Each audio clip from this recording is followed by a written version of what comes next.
ambaye siku moja identity yake iliweza kubadilishwa. Yaani vile alikuwa anajulikana. Najua hii dunia watu wengi tuko na majina. Kuna vile watu wanakujua lakini wewe hujui kama ni hivyo. Kuna wale watu vile wanaenda wanasema enda huko chini. Wengine wanasema enda kwa yule mtu ambaye kiatu imeraruka. Wengine wanasema enda kwa yule mtu ambaye anatembea na wheelchair. Enda kwa yule mtu ambaye anakuanga mgonjwa. Enda kwa yule mwanamke wa nyumba ya nyasi. Enda, kuna vitu ambazo watu wanatumia identify, kutujua. Yani wakitaka kujua wewe nani, kuna ile jina ambao wanatumia. Yani wanatumia kitu ambazo, ile vitu ambazo, vitu vingi ni vitu ambazo ni I said weakness in our lives. Yani ile mabaya katika maisha. Unajua kuna kitu kibaya kwa sababu kuna wale ambao wanatumia mazuri yanatumika na kuna wale ambao ni mabaya yanatumika. Sijui kama mwenzangu wewe unajulikana kama nani au story yako how do people know you? Yani wakitaka ku-identify, how do they identify you? Wanasema yule mzee ambaye aliishi hospitali kwa muda mrefu. Wanasema yule mzee ambaye yani wanaku-identify wakati mwingine na umaskini. Yule mzee ambaye anapita hapa na baiskeli. Yani hawawezi ku-identify na kitu kingine kizuri. Wanaku-identify na kitu baya. Kuna mwanamke mmoja katika kitabu cha Luka 8 fungu lake la 43 mpaka 48. Huyu mwanamke vile Biblia inasema, huyu mwanamke alikuwa na watu wengi, yani watu waliona mjua kama mwanamke ambaye alikuwa na ugonjwa wa damu. So huyu mwanamke angeruhusiwa kukaa katikati mahali watu walikuwa wanakaa. Ikafikia siku moja Yesu akabadilisha identity yake. Akabadilisha vile alikuwa anajulikana. Unajua kuna ile hata Yesu mwenyewe ukiangalia katika Biblia alikuwa anaita wanawake, alikuwa anawaita woman. Your faith has risen you. Angalia hata vile aliambia mama yake wakati wa ile miujiza ya divine. Akamwambia mwanamke, unataka nini? Na muda wangu haijafika. Yaani Yesu, hiyo ndio jinsi ambavyo Yesu alikuwa na address wanawake. Alikuwa anasema mwanamke. Alikuwa anatumia jina mwanamke, woman. Lakini sasa huyu jina lake likaweza kubadilika. Na leo mwenzangu, jina lako, identity yako, bila watu wanajua, vile si uweze kubadilika katika jina la Yesu. Yule mwanamke mwenye alikuwa na hii issue ya damu, kutokwa na damu kwa miaka 12 alikuwa ameteseka. Hakuwa anakaa karibu na watu kwa sababu walikuwa wanaambiwa ya kwamba yule mwanamke ambaye anatokwa na damu na sheria ya Musa inakataa asikaribie na watu.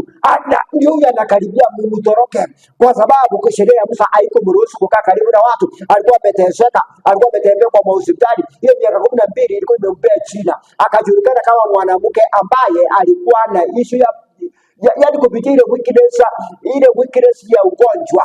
Akajulikana kwa hiyo shida. Mpaka yeye angetaka kujulikana yeye ni nani. Ndio sababu alipoenda kwa Yesu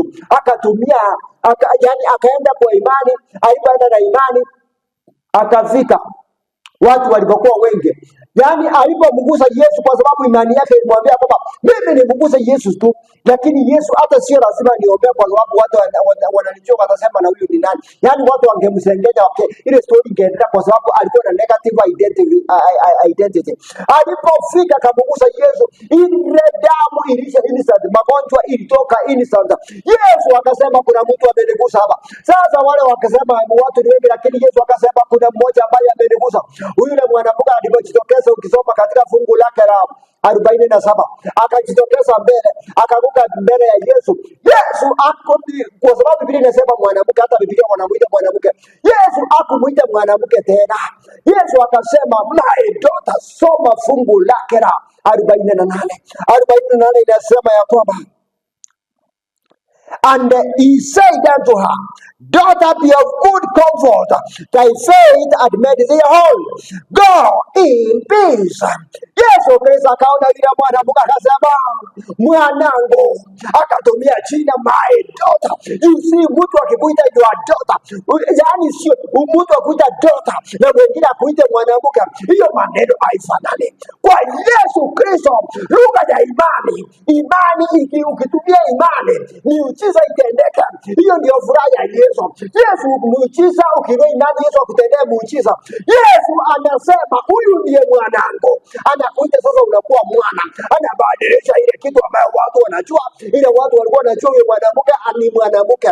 Hata wenye ameandika Biblia wanamuita mwanamke. With the woman with the issue of blood, identity yake ikabadilika sasa. Yesu akamuita mbele ya watu, akatangaza, akasema, my daughter, leo there is comfort in you, peace be with you. Yani akasema ya kwamba leo there is comfort, be of good cheer, anza kufurahi. Yesu Kristo leo anasema katika jina la Yesu, unapoinua imani yako, ukisikia hili neno, inua imani yako, uweze kusema ya kwamba vile watu wamenijua, Yesu atanijua hivyo leo kwa imani. Uweze kusema leo hii story inabadilika, na Yesu Kristo ataibadilisha. Na Yesu Kristo ujue ya kwamba ukiinua imani, useme ugonjwa inatoka. Yesu anasema mwanangu, my son, anakuita my daughter. Kuna yeye umehangaika kwa muda mrefu ukisema ya kwamba unadhania kuna mtu ambaye utawaipata mtu wa kukua. Umehangaika. Watu wamesema yule mwanamke wa kutembea tembea hapa, wanasema yule msichana kasichana ambao kamekataa kuoleka. Leo uoleke katika jina la Yesu. Leo uoleke. Leo mtu akukujie katika jina la Yesu kiinua imani. Ndio Yesu Kristo apewe sifa. Ni kwa sababu Yesu alisema be of good comfort. Yani sasa ni wakati ambapo you need to be comfortable, my friend. You need your story needs to change. Your identity needs to change. Ndio uweze, Yesu akasema uweze kukuwa na amani. Wewe umehangaika kwa muda mrefu na magonjwa, hiyo mtoke katika jina la Yesu. Wewe nakwambia tu inua imani, kwa sababu hii inabadilisha identity. Watu waseme yule mzee alikuwa na kansa, lakini siku hizi wakuone unapata afya, unatembea. Washangae kwamba hii identity walikuwa wanakuita hakuna. Wale walikuwa wanasema ni nyumba ya nyasi, identity inatoka, itoke katika jina la Yesu. Watu walikuwa wanasema yule kana kama mzee kama baiskeli inaisha. Hii katika jina la Yesu. Leo hiyo Yesu akubadilishie ile vile watu wanakujua. Hiyo story vile watu walijua ile siku ya kwamba huyu ni mtoto wa Yesu. Na leo uweze kujulikana ni mtoto wa Yesu kwa sababu ile vitu ambayo inakaa negative in your life, it does to change. My story ambayo imekaa kwa miaka 12 ikabadilika. Na wewe story yako kama imekaa miaka 20, wengine imekaa miaka 2, imekaa miaka 5. Let it change. Let it change. Let it change. In the mighty name of Jesus. Katika jina la Yesu mwenzangu. Sema Bwana Yesu unibariki. Sema Bwana Yesu badilisha vile watu wananijua sasa. Watu wenzeni wa kusema wakuone. Yaani hii story inabadilika, waanze kukupea jina ambalo ni tofauti. Kwa sababu wewe ni mtoto wa Mungu. They can't, because ukisema magonjwa, when they identify yule magonjwa, wanapoidentify na ile vitu negative. Hiyo ni vitu ya kishetani, kwa sababu shetani ndiye anatuletea hizo vitu. Lakini sasa kwa identify kama ni mtoto wa Mungu, kama ni mbarikiwa wa Mungu, na huyo ni wewe, ni wewe katika jina la Yesu. Wewe unaangalia kirego ni wewe. Na hiyo story identity yako ibadilike siku ya leo. Wewe kwa sababu wewe ni mtoto wa Mungu. Wewe you are a daughter of God. You are a son of God. Kwa imani, chukua hiyo imani, useme inabadilika, useme inabadilika na itabadilika katika jina la Yesu. My friend, wewe sema itatendeka. Sema amen. Kwa hiyo ukiangalia clip sema amen tu. Wewe inua sema Yesu ifanyike hivyo. Hivi ndio imefanyikia yule mwanamke na mimi, hiyo story kwa yangu. Wewe sema it be part of your story. Wewe comment tu sema it's part of my story. And then Yesu angalia hiyo imani yako, aseme huyo amenena kwa kinywa chake, amenena kwa kuandika chini. Yaani na maana vile yule mwanamke mwenyewe alinena yeye na kangusa ikatendeka, na wewe itendeke hivyo katika jina la Yesu. My Father, my God, I thank you because of your people. Baba yetu, negative identity ambayo imekaa kwa watu wako, Baba yetu itoke katika jina la Yesu. Baba yetu, hiyo negative identity Yesu Kristo iweze kutoka. Watu wako wamejulikana kwa mabaya, watu wako wamejulikana kama ile familia mahali watu wamekufa, watu wako wamejulikana kwa ile familia ambayo kuna magonjwa ya kansa, mahali ambapo wamekufa kwa kansa, watu wamejulikana kwa maneno Yesu Kristo kwa kutumia umasikini, watu wamejulikana kwa negative identity, wamejulikana kwa manyumba ambayo wanaishi. Yesu Kristo badilisha hizo story katika jina la Yesu. Vile ulibadilisha yule mwanamke akaitwa now a daughter. no longer became a woman but a daughter.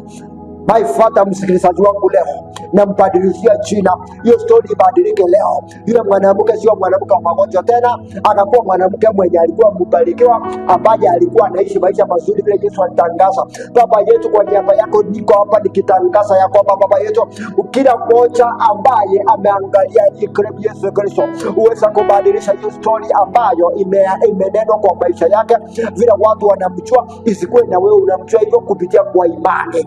Mwenye yako na imani Baba yetu, imani yake ikimuinua whichever way ambaye atainua imani yake. My Father, my God, usimwache katika jina la Yesu. Asante Baba yetu kwa sababu utabadilisha mafamilia, badilisha kila mmoja ambaye ako na imani. In Jesus' mighty name I pray. Nivunje, unitengeneze, nioshe, unijaze kwa mikono yako ya upendo, nifanye chombo